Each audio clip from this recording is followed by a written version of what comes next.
السلام عليكم ورحمة الله تعالى وبركاته. سلام أحبتي في الله، نتمنى تكونوا بخير وإن شاء الله ربي ينعم عليكم بالصحة والعافية.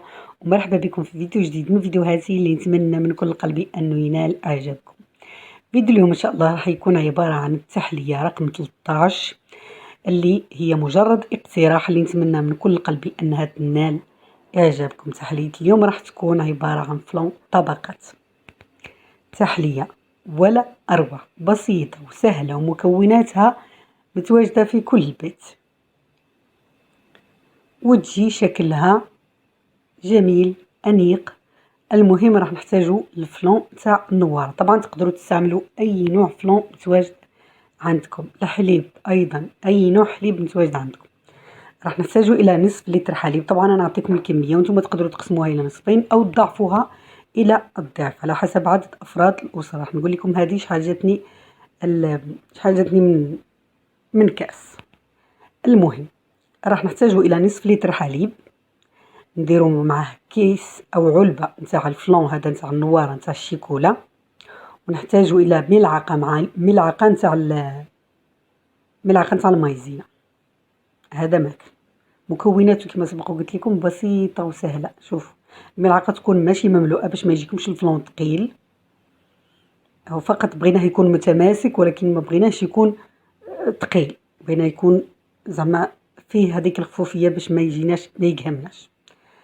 المهم كما لو لاحظتوا انا ما درت السكر لانه السكر نتاع الفلون راهو معتدل، يعني بالنسبه للناس اللي يبغوا معتدل يجيو معتدل. انا نصيحتي لكم ما تضيفوش السكر. المهم ومن بعد خلطته مليح، درته فوق النار حتى انعقد، ومن بعد جبت لي فيغين او الكؤوس اللي راح نقدم فيها ودرت فيها طبقه نصف يعني او اقل من نصف بشويه. من بعد رحت للطبقه الثانيه نفس الفلون بنكهه انا هنا استعملت بنكهه الفراوله، تقدروا تستعملوا بنكهه البنان، تقدروا تستعملوا نكهه الفانيليا، نكهه الكراميل، لكم كامل الحريه ديروا اي نكهه ثانيه. المهم باش يجوا الطبقات هكا لونين مختلفين. انا درت الفراوله هنا. نفس العبار، نصف لتر حليب، ملعقه نتاع المايزينا، و علبه نتاع فلون بنكهه الفراوله. نخلطوه مليح مليح ونديروه مباشرة فوق النار. المهم من بعد نكونوا درنا هذيك الطبقة الأولى درناها في الثلاجة تبرد حوالي نصف ساعة، يعني ماشي أقل من نصف ساعة، يعني أقل حاجة نصف ساعة. منين تبرد عاد نولو نديرو هاد الطبقة باش هكا ما تخلطوش فوق بعضاتها. من بعد ما بردت الطبقة الأولى راني نصب في الطبقة الثانية، خدمت الطبقة الثانية وراني نصبها كيما راكم تشوفوا. طبعا اللي فيغين عندي قصار فاستعملت طبقتين، والطبقه الاخيره راح نوريها لكم واش راح ندير فيها. تقدروا تستعملوا حتى 3 طبقات لو حبيتوا. المهم الطبقه الاخيره واش درت الفلون نتاع الفلون تاع اللهم صل وسلم على سيدنا محمد. درت الفلون تاع هذا تاع نكهه الليمون، ولكن ما يجيش قاصح. درت معاه كاس نتاع الماء ودرت معاه عصير نصف ليمونه، كاس نتاع الماء وعصير نصف ليمونه ونصف ملعقه نتاع المايزينا، يعني حوالي ربع كاس عصير ليمون وكاس ماء.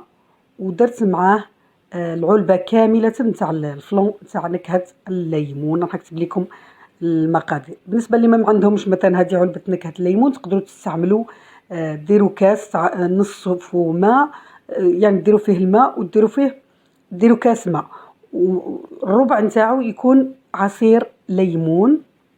تقدروا ديروا حتى للنصف، يعني نصف ماء ونصف عصير ليمون، وديروا ملعقه نتاع المايزينا وملعقتين تاع السكر وديرهم فوق النار حتى يعقدوا وديرهم. تقدروا تستعملوا اي عصير متواجد عندكم، سواء كان عصير البرتقال ولا عصير الليمون ولا اي عصير متواجد عندكم، وديروه كطبقه ثالثه، ولا ديروا فلون بنكهه الليمون كما درت انايا. كما سبق قلت لكم درت كاس ماء ودرت نصف عصير نصف ليمونه، ودرت علبه نتاع الفلون ودرتهم فوق النار. زدت ليهم قبل ما نديرهم فوق النار زدت ليهم نصف ملعقه صغيره نتاع المايزينا هكا باش نتاكد بانه الخليط راح يجمد ليا. المهم ومن بعد درته فوق النار حتى يبدا يعقد، وراه ما يعقدش بزاف، يعني حتى يتخلى هكا خليته فوق النار خلطته مليح حتى بدا يعقد مليح.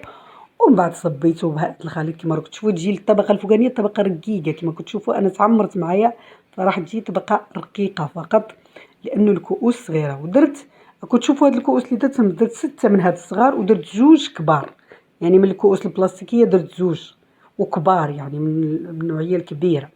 فشوفوا شحال جاني هاد الكميه، جاتني حوالي 8، ماشي حوالي 8، جاتني 8 كؤوس، 2 كبار و6 صغار. يعني بالنسبه للناس اللي افراد اسرتهم صغار فمن الافضل انكم تقسموا الكميه الى نصفين.